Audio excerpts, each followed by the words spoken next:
is an Unspoiled Network podcast. This is Spoil Me, covering Drachenfels. Act 3. In these chapters, well, Rudy is the first one to get got of the old crew. Actually, technically not true. But he's the first one to get got in the castle where it all went down. And it's spooky AF. Welcome to Spoil Me.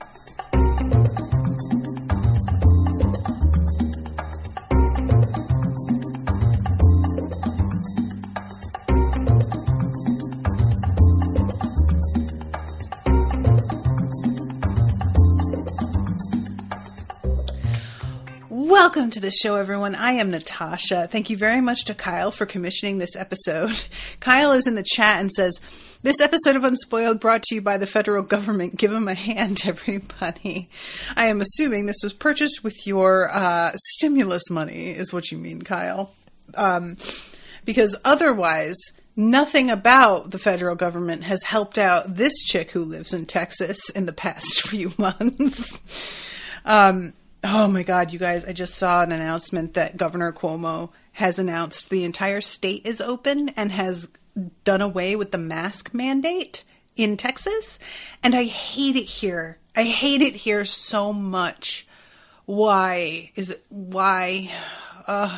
We just had a natural disaster that left millions of people freezing, and this guy is going to just do that right away. Okay. You know what? We're not here to talk about that evil guy. We're talking about a different fictional evil guy. So let's talk about fictional evil guy. The end of the last section, to refresh, because this was back in December, ends with Detlef, who is the, playwright in charge of directing this entire project. Basically, the whole play is like his baby, being visited by a bunch of spooky monk ghosts who basically tell him not to go through with this and to beware of Drachenfels and the whole bit. And I was actually pretty, what's the word I want? Gratified, I guess? I was pretty gratified when the next time we see him, he's quitting. Now, he doesn't stick to that. He doesn't. But he was fully prepared to listen to what the fuck these ghosts had to say. And I was pleasantly surprised by that. I really thought that he was going to talk himself out of listening because, he's got a lot of his ego tied up in this whole project, and it's a massive opportunity to, make up for a loss of reputation due to what happened to him with the last project. And so I really expected him to have had this experience, not tell anybody, think it over, and gradually, make himself come to the conclusion that, okay, either I imagined that, or it was a dream, or it, didn't mean what I thought, because, clearly reading it, it's a warning for him to not do this, but he didn't hear enough of what these ghosts were saying because it was sort of muffled's the wrong word. The connection was bad. So he could tell himself any number of stories about what it was they were actually trying to tell him, and he doesn't do that. He just takes it as yeah, no, obviously they were trying to tell me not to do this. I'm not an idiot. That's clearly a warning. So I will say, despite the fact that he winds up deciding to follow through, I'm not mad at him because I feel that he is being enchanted. And, part of me feels like it's very obvious that that's what's happening. Another part of me can't help but wonder if perhaps the writer is misdirecting, and so it looks like it's somebody that is in control of things who isn't. Because I'm going to read this part because I actually highlighted this. Let me just make sure that I have it, because the whole little notebook thing on the Kindle doesn't always work the way that it is meant to work. Indexing is a one-time process. There it is. But it didn't sync, so never mind. Great, thanks.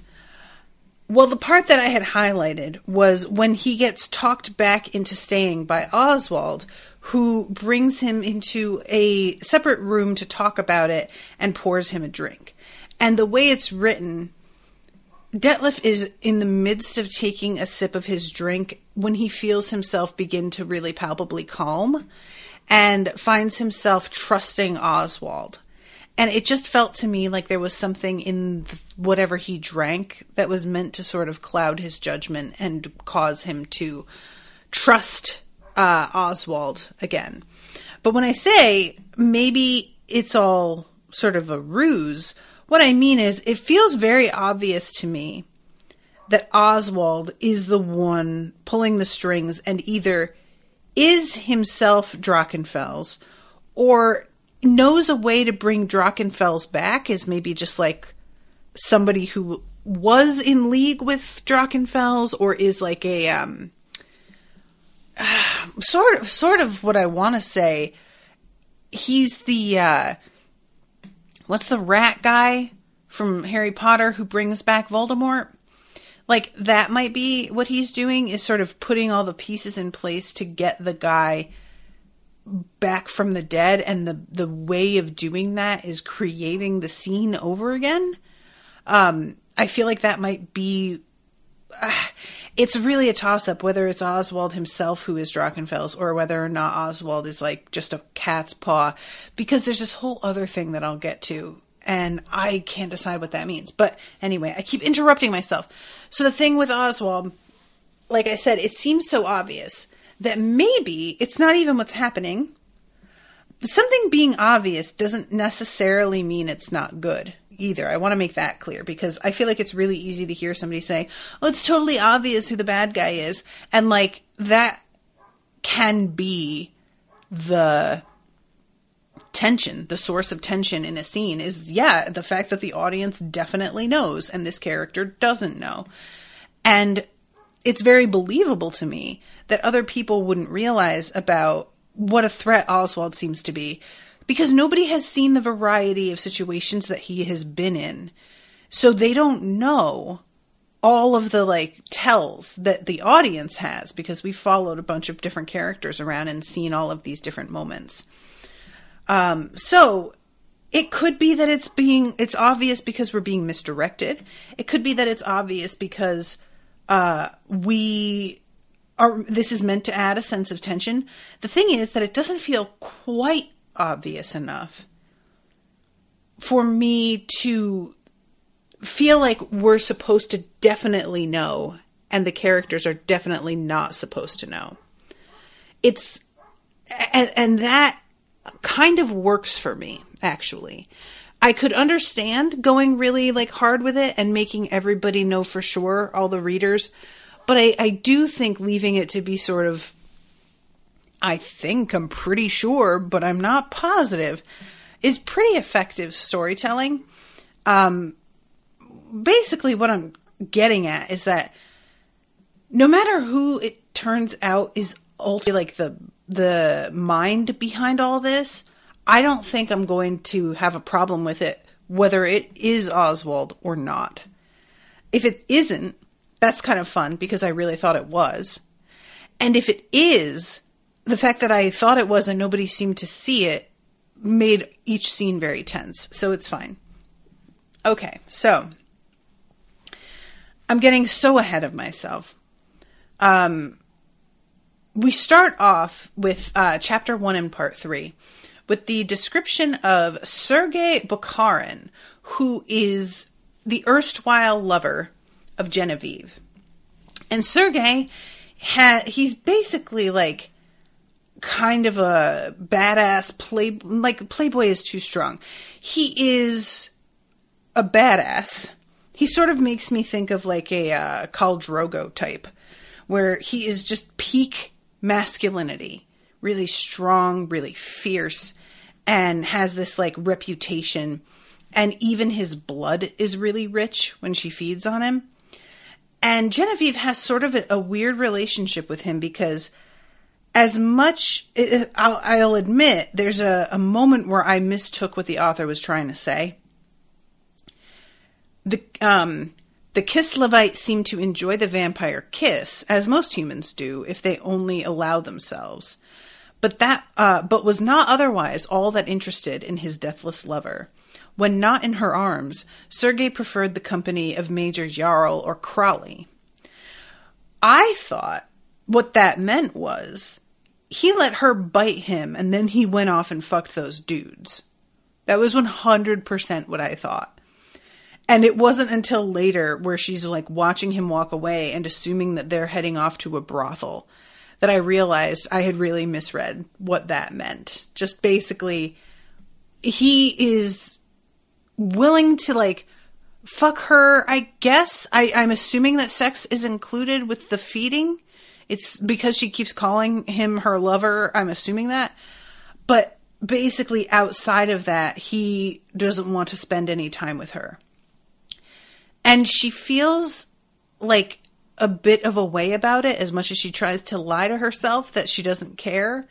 And later on, when she sees him going off and assumes that he's about to like, you know, go to a brothel and sleep with some real women, she's a little bit overcome with sadness at the fact that like what she is just, she's always going to be sort of like something to be afraid of, an oddity, something that's fascinating, but not like just a person that can be appreciated on her own merits. And I can understand how that would get really tiresome. I also really liked the bit of history about how there had been a Tsarina who became, I think, half dead. And she ruled for a while before being eventually assassinated. And so now women in general don't have a great rep where he's from, but undead women especially are looked down on. So she starts to realize that he's like sort of involved with her as a means of like exercising this attempt to overcome fear. And I think that's really interesting because so often when you read about like stories in which there's like some sort of creature that's really dangerous and a person getting involved with them, it's either they are a metaphor, right, for something that's like forbidden.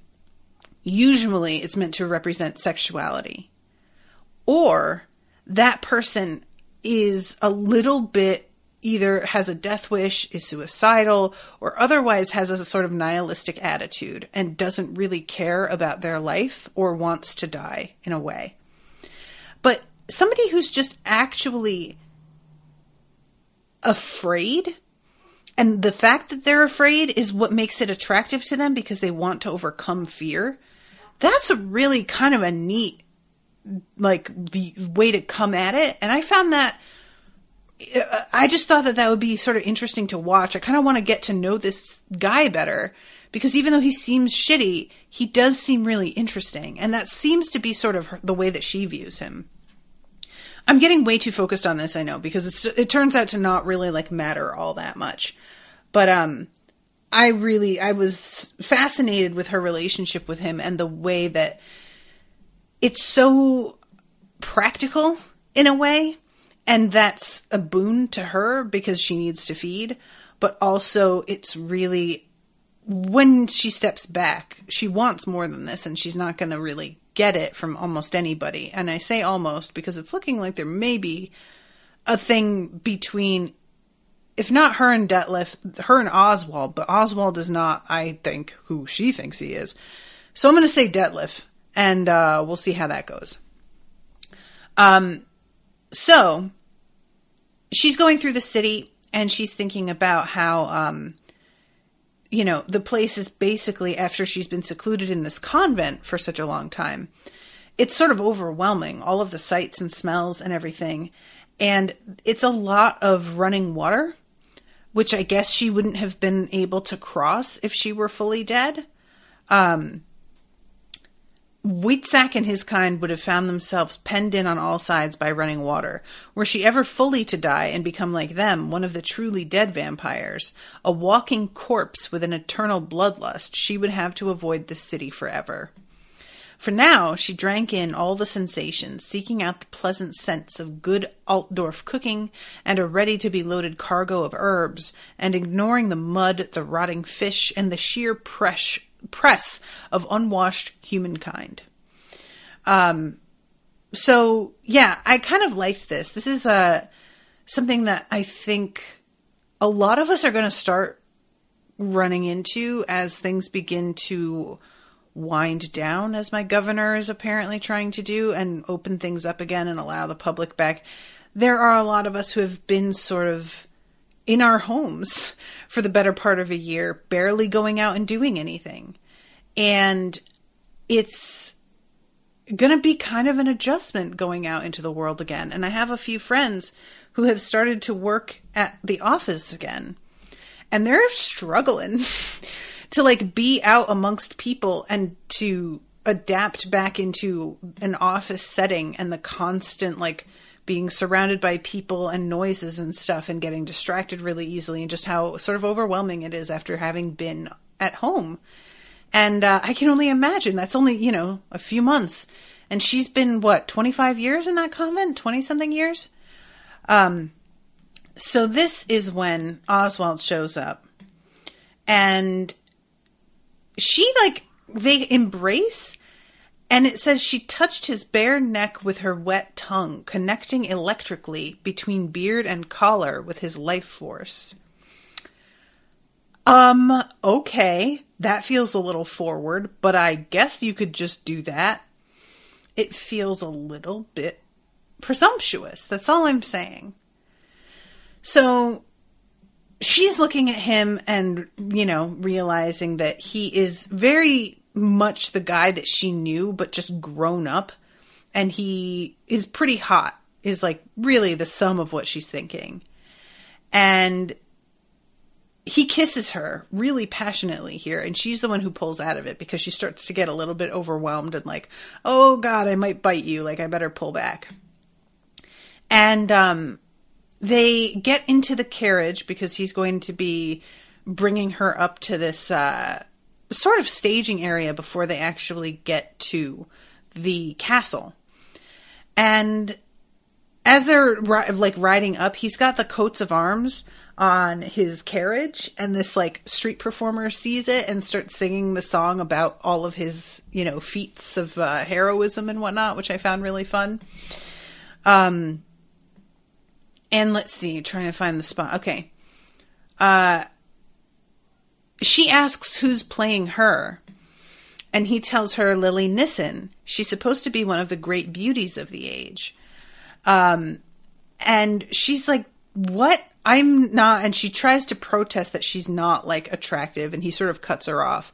And they go back and forth like this for a while.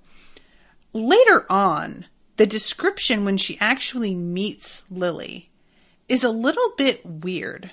And I'll get there in a second, but I'm finally coming up on the part where Detlef is drinking and he gets calmed down here. Let's see. Oswald looked at Detlef, blah, blah, blah. Oh, here it is. So that's settled. Your production will continue. Detlef drank, feeling better. There was still something that troubled him, but he instinctively trusted the Crown Prince. Anyone who could walk alive out of the fortress of Drachenfels must have some experience with the unearthly. And that, for me, the fact that it's a drink combined with him suddenly being, oh, okay, everything's okay. And also, there was still something that troubled him. It makes it almost sound like he's beginning to forget what his concerns were at all. And that's what felt very sort of suspicious to me. And the prince agrees to give him a bunch of guards because there have been all kinds of things going wrong. And every show has, some bad luck strike, but this seems really extreme. And let's see, Kaczynski had broken his ankle. Gasalto, the jester, had been struck down with a sweating sickness. Someone had broken into Laszlo Lowenstein's rooms and shredded his collection of playbills. I really wonder if that's true because, like, I don't know. Laszlo Lowenstein is part of the whole weirdness. Every bit player and scene shifter was telling a spooky story of some sort. The only thing that was running as expected was that Lily Nissen was proving awkward and hiding in her rooms most of the time. She had expended more energy on fluttering her doubtless counterfeit eyelashes at Oswald than on learning her speeches. So, yeah, he wants some more protection, and Oswald agrees to this.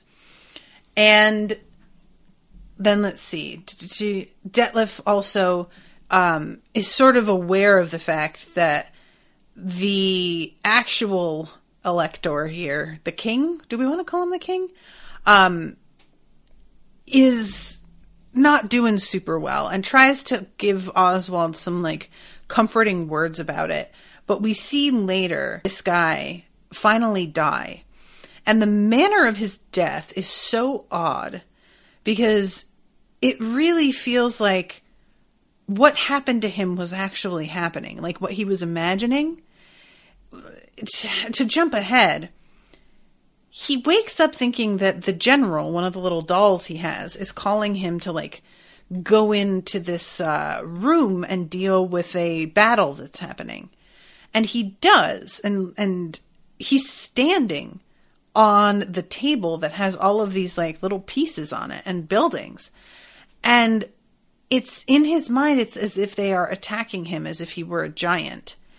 And he goes down and is experiencing like being pierced with tiny swords and cut and, you know, stabbed with spears. And in the morning they find him and they say that he died and that it was really like sudden and that he probably didn't feel anything. But it's unclear to me whether that's true, whether they're enchanted to make it like, to make them think that's what happened, because I'm starting to think that this guy's illness, his dementia, is actually a spell rather than just something that has naturally occurred. And what if everything that he thought he was seeing was part of that spell and also somehow manifested in a real way? So like, you know, this whole thing with him being attacked like he was a giant didn't actually happen, maybe, but it felt like it did so much that it actually succeeded in killing him somehow. Because that's sort of a thing. It's almost like the idea of like being killed in your dreams, right? And when you die in your dreams, the whole like this is one of those things. It's a superstition that if you die in your dreams, you die in real life. As somebody who has died in my dreams, it's just not really true. But a lot of people sort of subscribe to that idea nevertheless. And so I'm kind of wondering if that isn't how this spell went, or if we were just given, because that's the main thing. If it was exactly what it looked like, and it was just his dementia, and he wound up just having a simple heart attack, why were we privy to the inside of his mind in that way? The fact that the general is ordering him makes me feel like the general is the enchanted, or the enchanter, actually, using a doll as some sort of like puppet to give him instructions through. So yeah, I don't like that. I just really feel for the guy, you know, like it's embarrassing, because to have them take advantage of you in this way. And like I'm saying, if it wasn't real dementia, for this to be like part of what your legacy is how much you totally lost yourself toward the end. That's really rough. Especially if Oswald is not actually the bad guy, like I think. Then Oswald just had to watch his dad suffer. But if he is, I'm assuming that he was the one who put all of this into motion. So then we have Detlef, who's meeting Genevieve, and it's an interesting moment when they look at each other. It's described as a look that both of them would remember for the rest of their lives, which is like, it's the moment when she pulls up and Detlef is in the midst of trying to bail on the project. But then later when he actually talks to her one-on-one, they have like a kind of nice moment, and he flatters her and she appreciates it. And he notes how like he's met other undead women, and she does not look like they do because she hasn't been dead that long. It was difficult not to think of her as the equal in age and experience of any of the young actresses and dancers Detlef had known in the theater. She hardly seemed more than a year or two at most out of her schooling, ready to embark upon her first freedoms, fully prepared to be young. And yet she had seen 6.5 centuries go by. So, yeah, I always enjoy being reminded of what a character looks like from another character's perspective, because sometimes it's easy to forget, you know? So then we go to Lowenstein. And Lowenstein is breaking into the place where What's-Her-Face's body is hidden. I'm trying to remember her name. I keep wanting to say Elspeth, and I know it's like similar, but that's not it. And she's the one who killed herself using that pin when she was being taken out of the home that she was in. And Kyle, if you can give me the like bullet points on why she killed herself and what exactly was going on there, I would appreciate it, because it's been a minute and I don't remember. Erzsébet, thank you, Kyle. But Lowenstein has been sent to take her eyes and her heart from her body. And it's a weird scene because I thought, what I really thought was going on was that his master was going to recreate a, like, what's the word I want? An illusion of her, or maybe even like use necromancy or a golem or something, and use her heart and eyes to sort of power it and make it look like her. But instead, later on, we see her corpse is the thing that's running around without her eyes or her heart. And I'm really curious why it was necessary to get her eye, because like what it is that Genevieve says later is, I think maybe they took her eyes because there's a superstition about how the last thing a person sees is the killer. And so the identity of the killer is like contained in their eyes. So they took her eyes as a sort of insurance that they won't be caught. But I don't feel like that makes sense with the heart being missing also.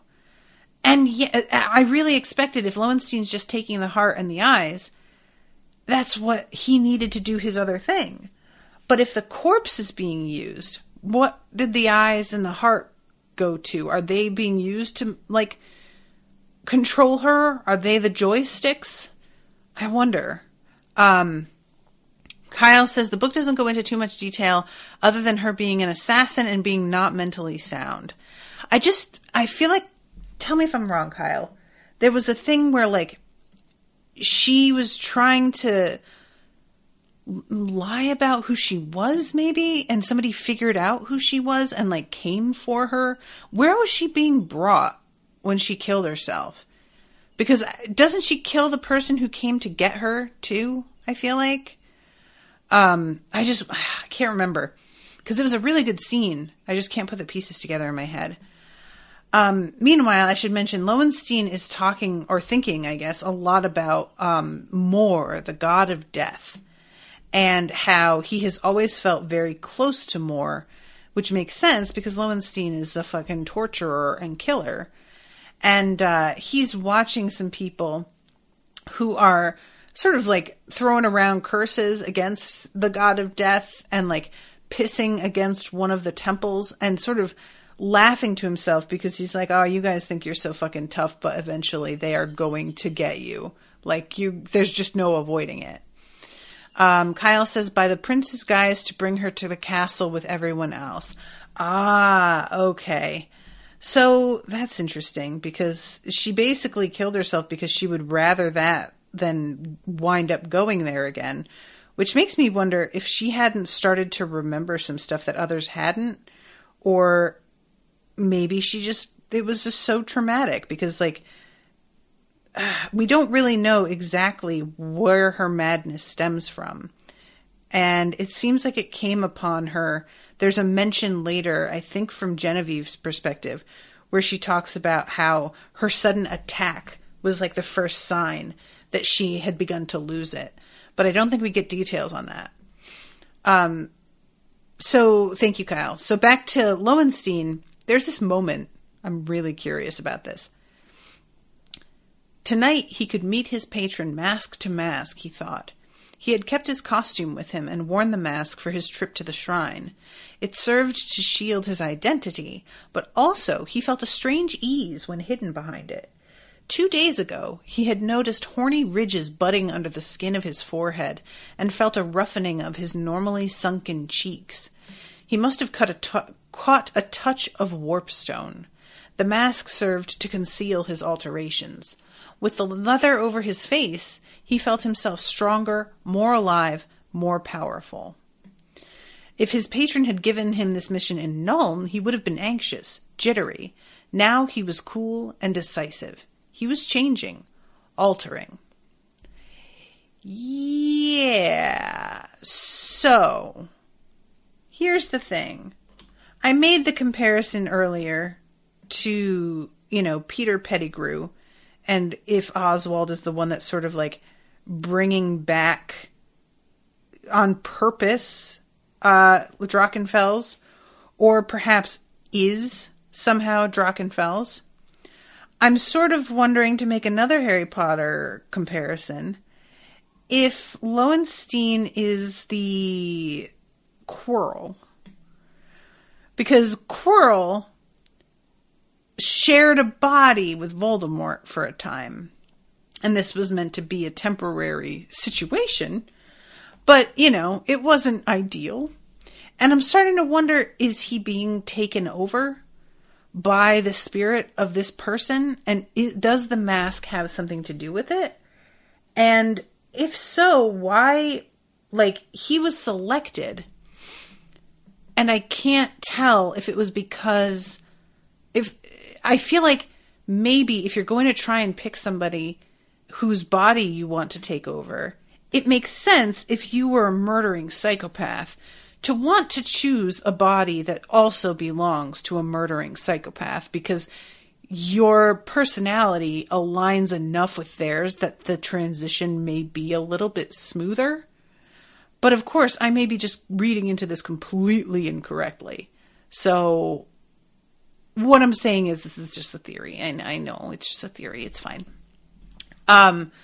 So he goes in there. He notices too, especially how Elizabeth's body is dressed in much poorer clothing, and that the place that he has to break into is meant to be where autopsies are performed on people who have had suspicious deaths. And it's very specifically mentioned that lots of people have suspicious deaths. This is for where the people who have suspicious deaths, who also have money for an investigation, go.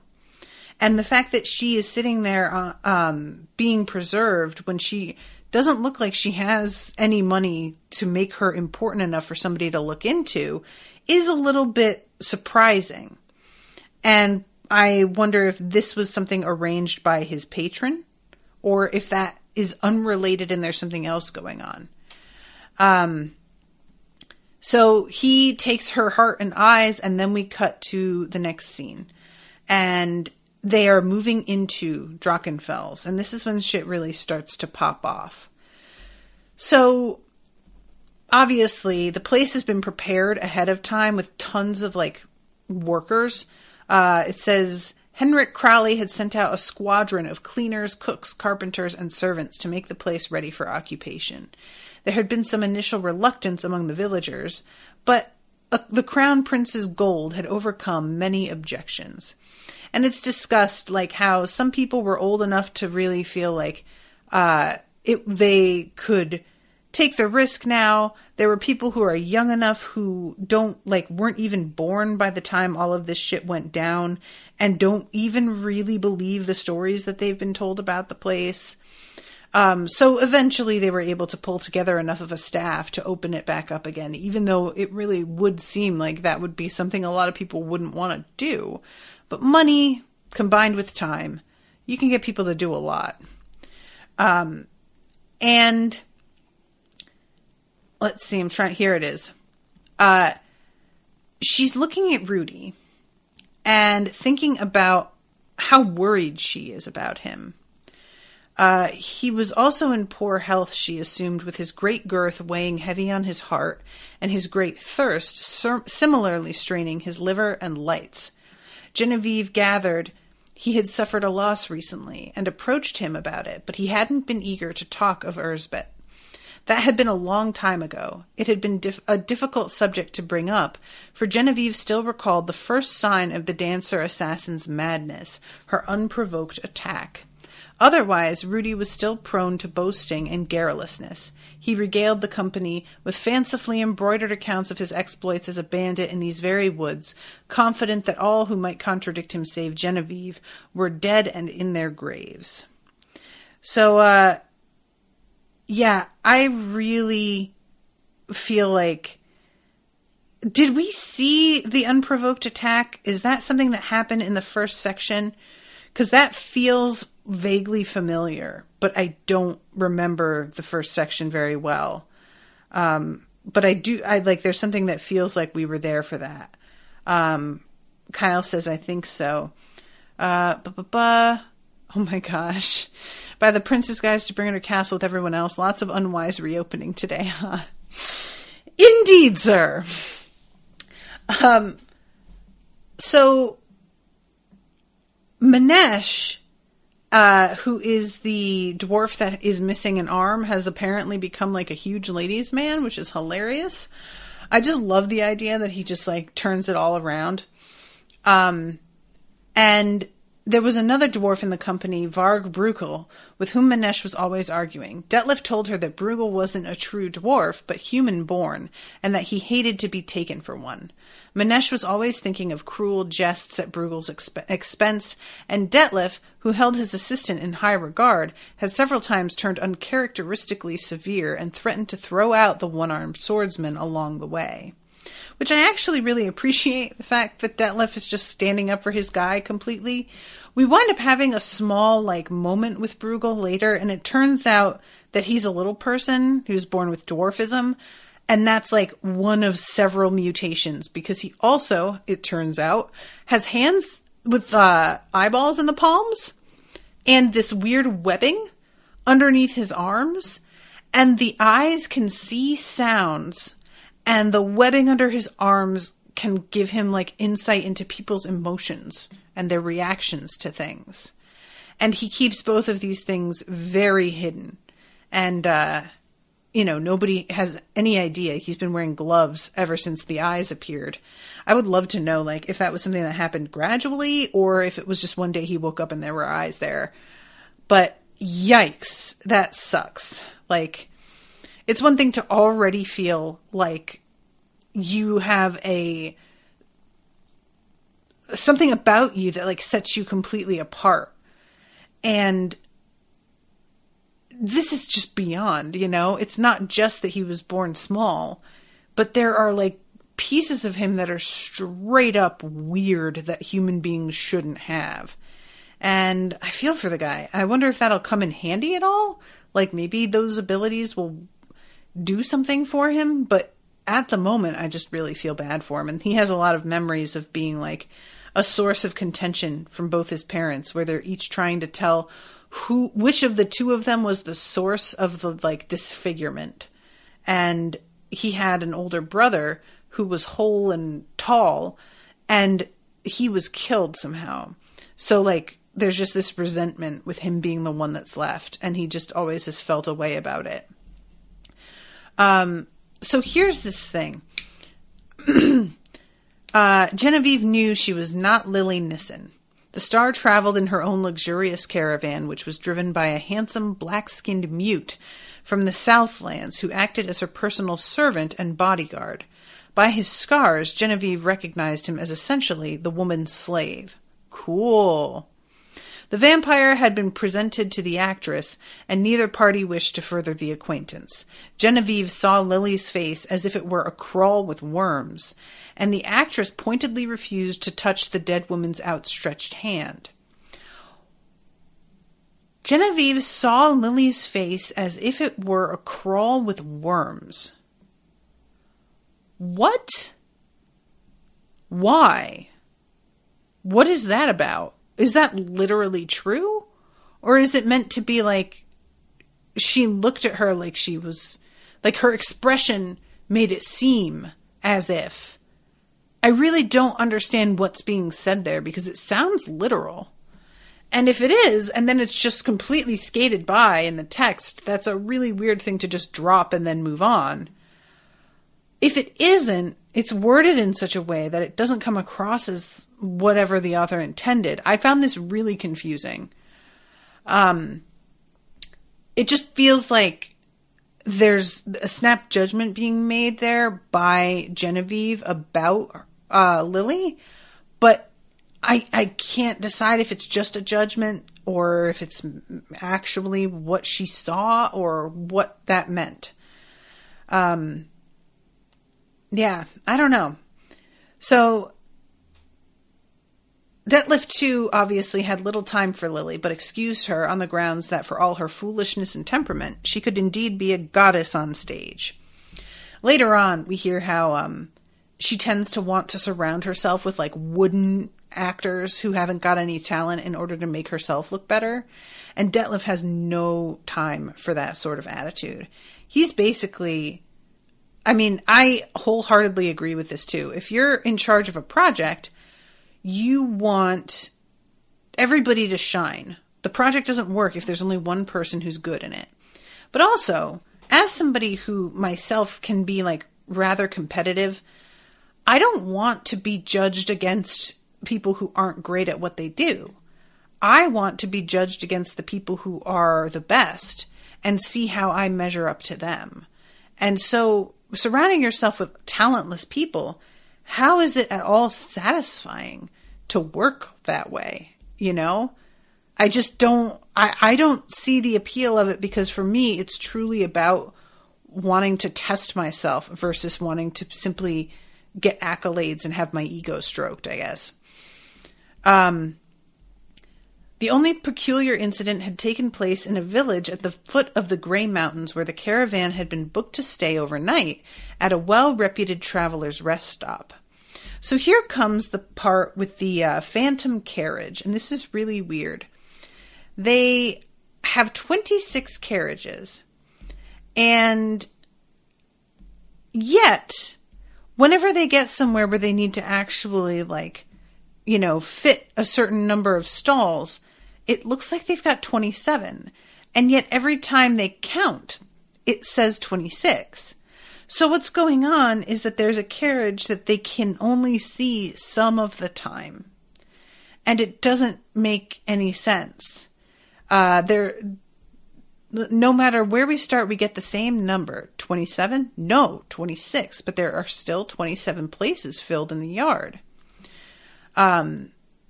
We haul out one of the scenery wagons into the road to make room for the human fly trap and have a drink. The next day, at the off, Detlef and Bruegel counted the wagons. There, my friend, 26. And our own wagon, Detlef, 27. It had been a puzzle, but certainly paled when set beside Detlef's experience at the von Koningswald Palace. It was hard to take seriously an extra wagon as an omen of evil. But the next night, Kaczynski, the scene shifter, still hobbling on his broken ankle, came up to complain. "I thought you wanted me to bring up the rear of the caravan." "I do." "Then who's that behind me?" "The 27th wagon." "And who's that?" "Who knows?" They were camped in the open that night, the wagons together in groups. 4 groups of 6, with 3 left over. 27. Detlef and Bruegel independently counted the wagons again and came up with only 26, but there were still 4 groups of 6 with 3 left over. "Detlef, there's an extra wagon we can't see all the time." Genevieve had nothing to add. So who's traveling with us? Detlef hadn't talked much that evening, and Genevieve hadn't been able to draw him out. He had had a conference with Crowley's men, had them stand guard until dawn. When everyone else was asleep, Genevieve had counted the wagons. 26. She had an assignation with the youth playing Conradin that night, and fed well. He looked white and dazed the next morning, and avoided her for a while, so perhaps she had lost some of her control and taken too much. I'm not sure that's what happened, but I can't think of another reason why that would be the case. But it just feels like that's not what it looked like, and I don't know what it would be.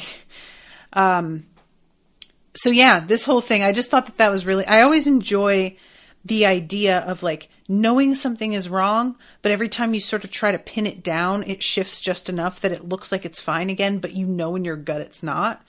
It's the sort of thing where you see something out of the corner of your eye and you turn to look and there's nothing there, but when you face forward, you see it again. I have that happen a lot, especially like in my neighborhood when I used to take walks at night a lot. My night vision isn't great. And so there were times where I would be able to see something better in the dark without focusing on it than when I looked straight at it. And it's a weird feeling to realize that looking away causes it to sort of solidify. But when you look at it, you know, and it would be things that were actually there, you know, like there'd be a piece of paper on the ground sort of that had fallen out of somebody's garbage and like blown up against a fence.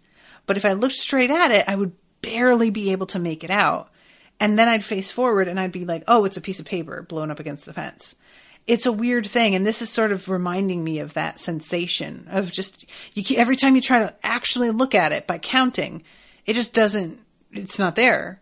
But then when you like try and take it in a different way, it's very clearly there.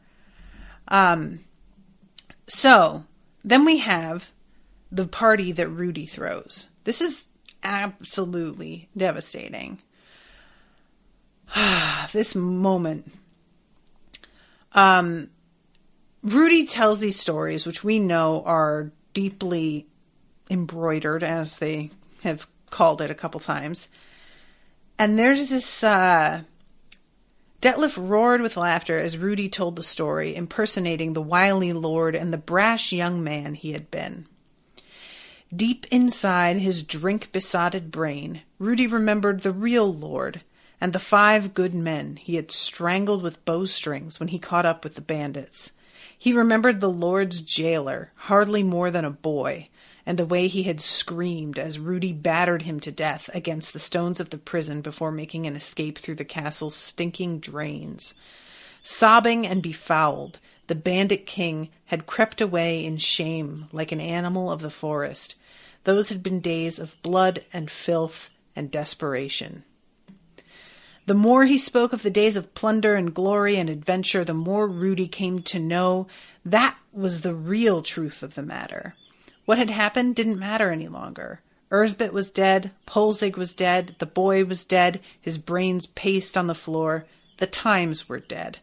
But the stories lived. And this just kills me. Like, how many people have had to do this, have had to wear down the sharp edges of really terrible memories to make it into a story that you can tell and eventually get yourself to believe, because the real truth of what happened is too horrible to relive. And I just think that all of us do this. This is just something that happens in life with trauma, especially. And it's just really, it's super sad. It just bummed me out so bad. So Rudy eventually, he gets really drunk, as is his wont, and he eventually has to get up and pee. So he goes off, and he gets interrupted. Let's see, I'm trying to find the spot where this starts, because there's a whole bunch of like, I'm trying to find the spot here. Rudy was unable to stand up, much less dance, but he watched the others at their pleasure.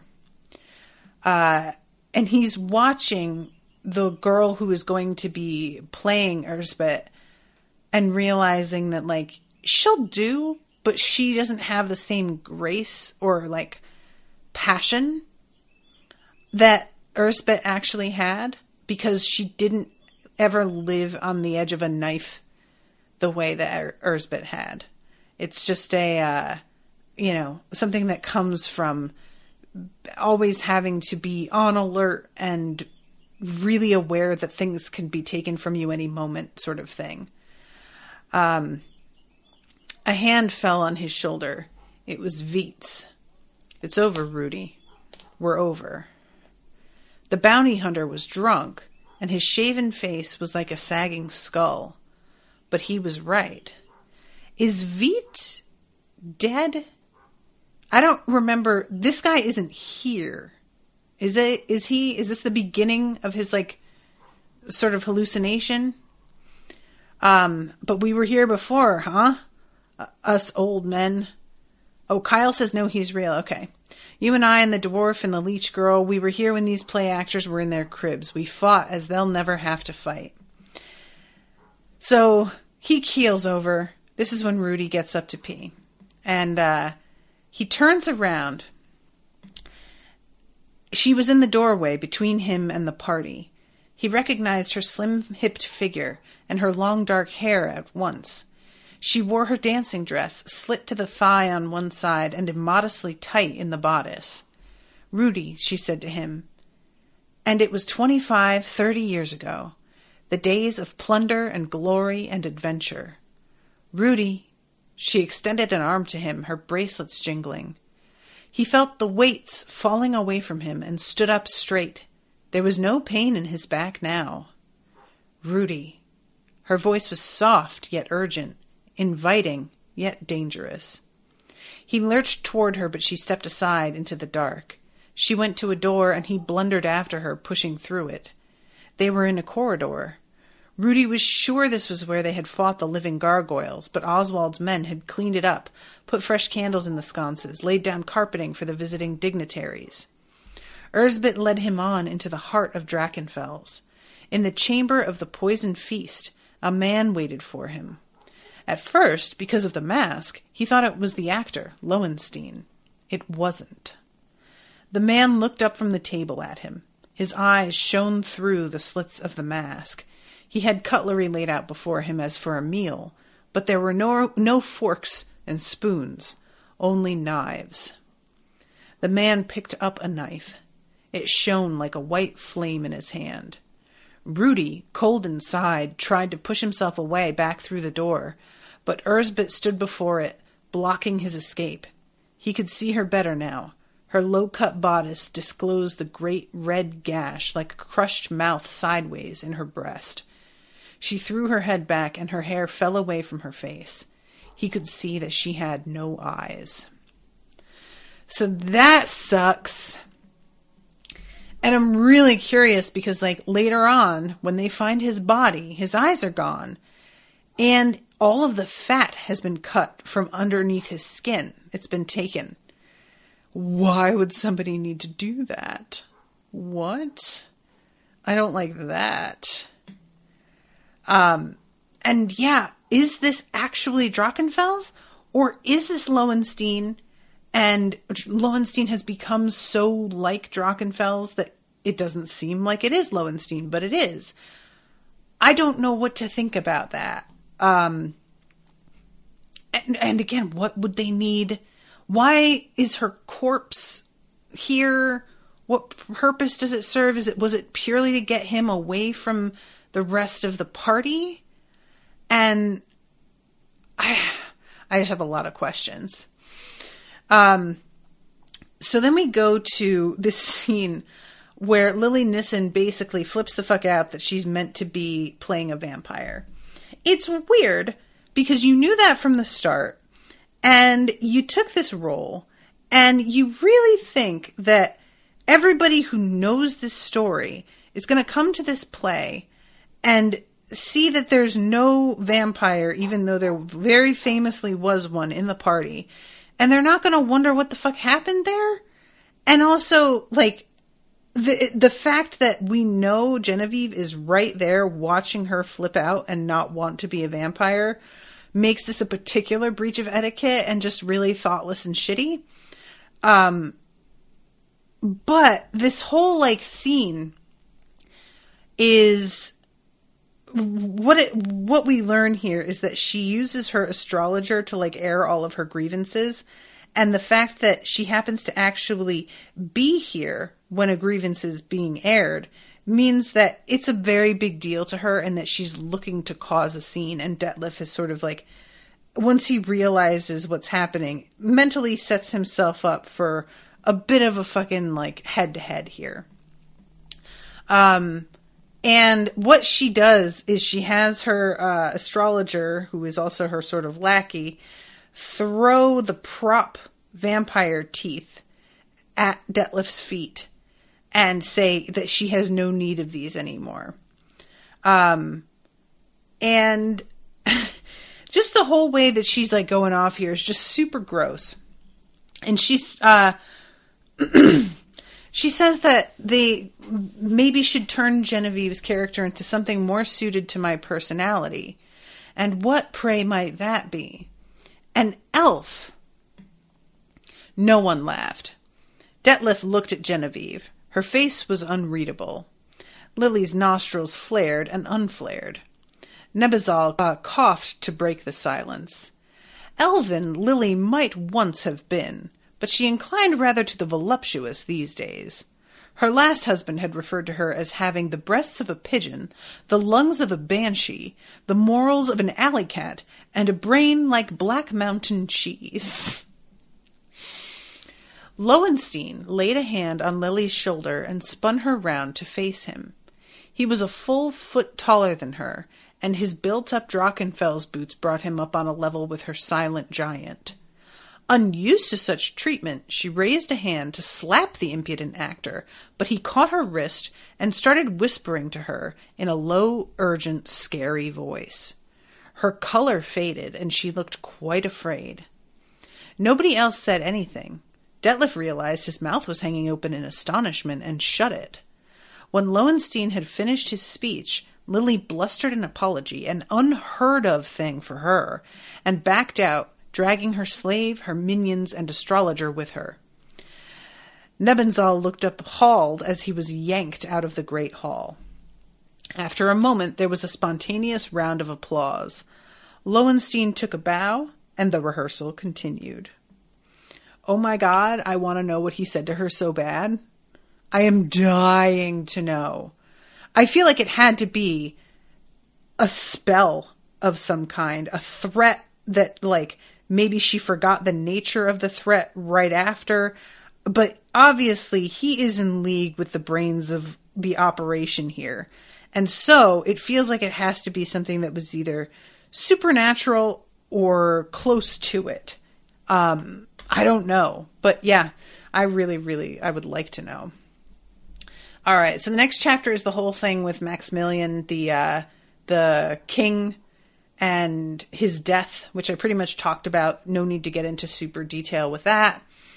And then we've got the last chapter where Genevieve is being brought to the scene of the crime, which they decide that they are going to sort of keep under wraps, understandably, because they want the play to go on. And even though Detlef is like, I don't feel like that's a great plan, basically Crowley is like, that was what you agreed to, like, come hell or high water, that this was going to go on. And he has entrusted me to make the decisions on this stuff and whether it will go forward. And I decide that, yeah, it will go forward. And it's one of those things where it feels like Crowley is not to be trusted either, but I can't tell if it's just that he's super zealous or if it's, actual ill intent. And they think at first when they see the body that something like attacked him. But then Crowley points out the fact that no bones are broken and the organs are untouched. And he says all the fat has been neatly cut out of his body. There are many possibilities. A religious ritual, dedicating the sacrifice to some dark god, a wizard needing the material for a spell. Many enchantments require peculiar ingredients. or it could be the work of a madman, an obsessive who kills in a bizarre manner in an attempt to tell us something. And I kind of think maybe this is part of why I think that it's Lowenstein, because we saw Lowenstein in like getting given a bunch of knives and being put in a room with somebody who is like screaming and ready to be tortured. The whole thing with the knives feels like him, but I don't know. And it does seem like this room is set far enough apart from the other room where the party was going on that it could, he could have been tortured and nobody would have heard. But I don't know that that's true. It's just sort of my assumption based on the way this place is described and how massive it's meant to be. Whatever we do must be done in secret. The Crown Prince would not want this to disrupt the smooth running of his play. And basically, Crowley, convinces all of them that the show must go on, and they just need to, trust him to figure out what's happening. And they also decide that they are going to get rid of, what's-his-face? Nebenzal, because he's the one who discovered the body, and he is also not to be trusted to, he will definitely go back and immediately tell Lily what's going on, and she will lose her shit, and she will tell everybody else. So what they decide to do is to, herd him out of there, pay him off, and, tender his resignation on his behalf to Lily. And this dude is super mad about it, but it's obvious that there's not anything that he's going to be able to do. So at this point, let's see. Genevieve had walked back to the table and was taking a close look at what was left of Rudy. She says that she's feeling for something. And then he's gone. Nothing remains of his spirit. He was a friend of mine, in case you'd forgotten. He had a hard life and was not well served by it. And this is when she brings up the whole thing with, his eyes being gone, perhaps to protect the identity of the murderer. So, yeah, that's the end of that section. Well, first, we have the thing with Var Brule being a mutant. And we have the visit to Oswald by, what's his name, Karl Franz. But this is really more like Karl Franz is not a known quantity to me. I can't put my finger on what his deal is going to be within the story. He's just talking to Oswald about his loss and coming to sort of offer his condolences and also remind him of his responsibilities and the fact that they need to figure out what's going to happen next. And the section ends with him saying, I've always wondered when we were young men and our fathers said you were mad to go up against the great enchanter, why did you not ask me to come along? I'd have danced for the chance of such an adventure, such a battle. And that's the end of Act 3. So, I gotta wrap up. But thank you again, Kyle, for commissioning the next episode of this. I am super interested. Is there only one more episode's worth of content on this book now? Let's see. He says 2. Okay, cool. So hopefully I'll be able to get to the end of this book, because I am very curious what's going to happen. Poor Rudy. He deserved better. It sucks. All right. Well, cool. Thank you guys again for listening. Again, thank you, Kyle. Hope that you've enjoyed it. And I will be seeing you again, hopefully soon, with a new episode. Until then, toodaloo, motherfuckers.